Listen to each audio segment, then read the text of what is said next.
The Redmi Note 11 Pro Plus 5G is the successor to one of the most popular mid-range smartphones of last year.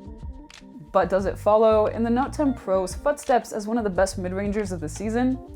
I'm Andrew for GSM Arena, and this is our review of the Note 11 Pro Plus 5G.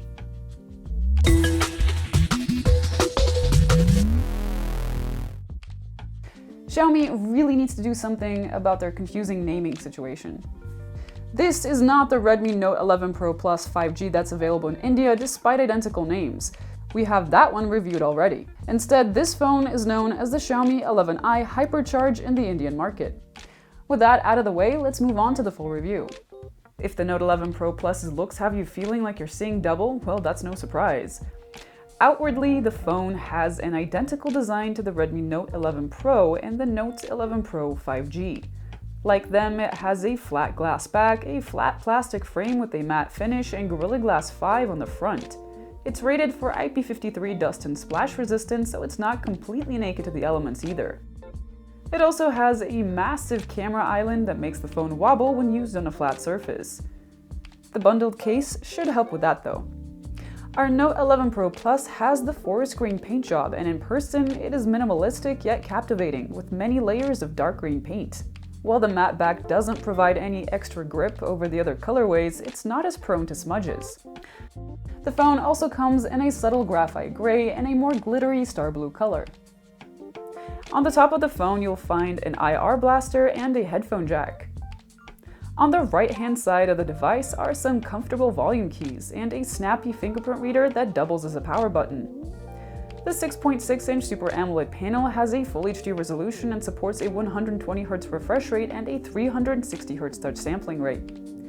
While you can set the refresh rate to 60Hz, the default option is set to 120. It'll revert to 60Hz only in certain situations, like when watching videos or taking a picture.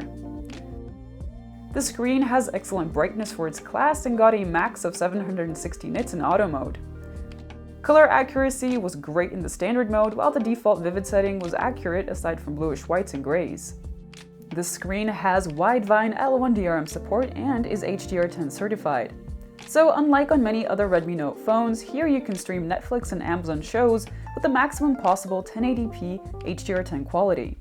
The Note 11 Pro Plus has stereo speakers tuned by JBL, with support for Dolby Atmos on its top and bottom. The setup earned a very good mark on our loudness test, and the audio quality itself was excellent. They sound deep and clean and have rich presentation across the board.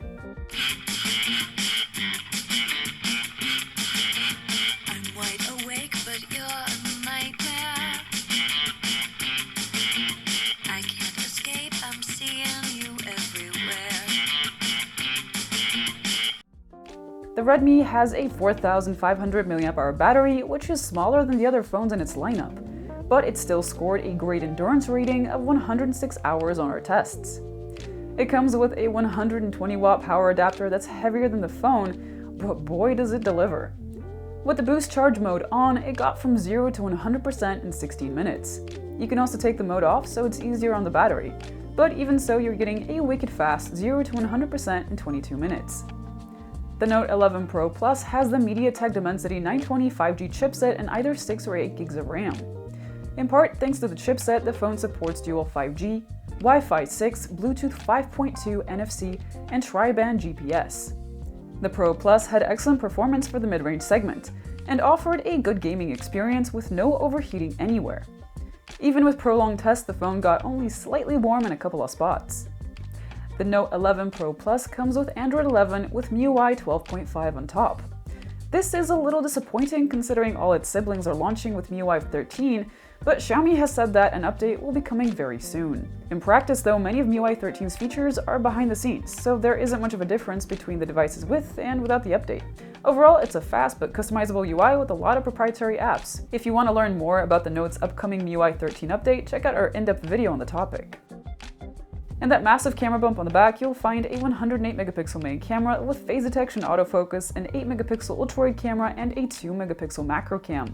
During the day, the Pro Plus took excellent photos that had plenty of detail, no visible noise, good contrast, and a balanced dynamic range, and the colors are realistic. Shots weren't overprocessed like on the other Redmi Note 11 Pro phones either. If you zoom in, you'll get a basic digital zoom that has been upscaled. While they're certainly usable for social media, they have poor levels of detail if you pixel peep. The ultrawide's performance is outstanding for the class. Photos have above average levels of detail for an ultrawide. The dynamic range is exceptional and colors are lively. The automatic distortion correction does a great job of straightening corners too. The macro camera is a fixed focus one, and if you get a feel of where its focal range is, you'll get sharp shots with good detail, excellent colors, some noise, and alright dynamic range. Portraits were a mixed bag. The subject separation and blur looked nice, and we found colors to be accurate. However, subjects had poor levels of detail, perhaps due to aggressive noise reduction. The 16-megapixel selfie camera, on the other hand, captured great photos with high contrast, lively colors, and good dynamic range. This is the only phone in its lineup to have auto night mode, and it's enabled by default. Surprisingly though, it didn't trigger most of the time, so there was a contrast between default low light shots and the ones where we manually turn night mode on. Still, these regular shots had nice colors, good exposure, low noise, and acceptable levels of detail. While night mode is rather conservative, it still improves exposure, resulting in a wider dynamic range with restored highlights and better developed shadows and slightly better color saturation. Details were on par with the default images.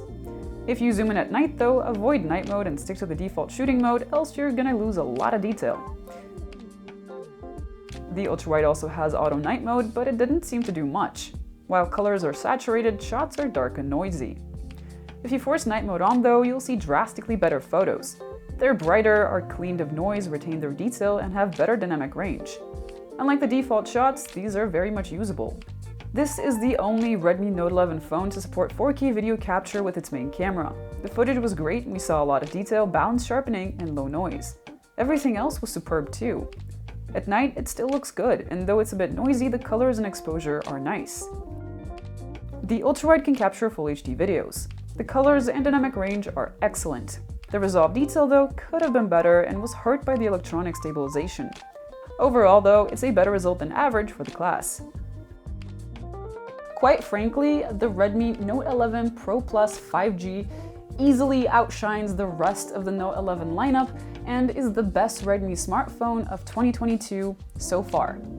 So much so that it's not even part of this lineup in India, where it's just called Xiaomi 11i Hypercharge. While it certainly stands its ground as an excellent mid-ranger, the Galaxy A52s and the Realme 9 Pro Plus might give it a run for its money if you're after a more premium camera setup. Still, is it one of the best mid-rangers of the season? Definitely. It's stylish, has an excellent screen, excellent fast charging, good battery life, good photo and video quality, and even good performance. I mean, what more could you want? Thanks for watching everyone, stay safe, and I'll see you guys next time.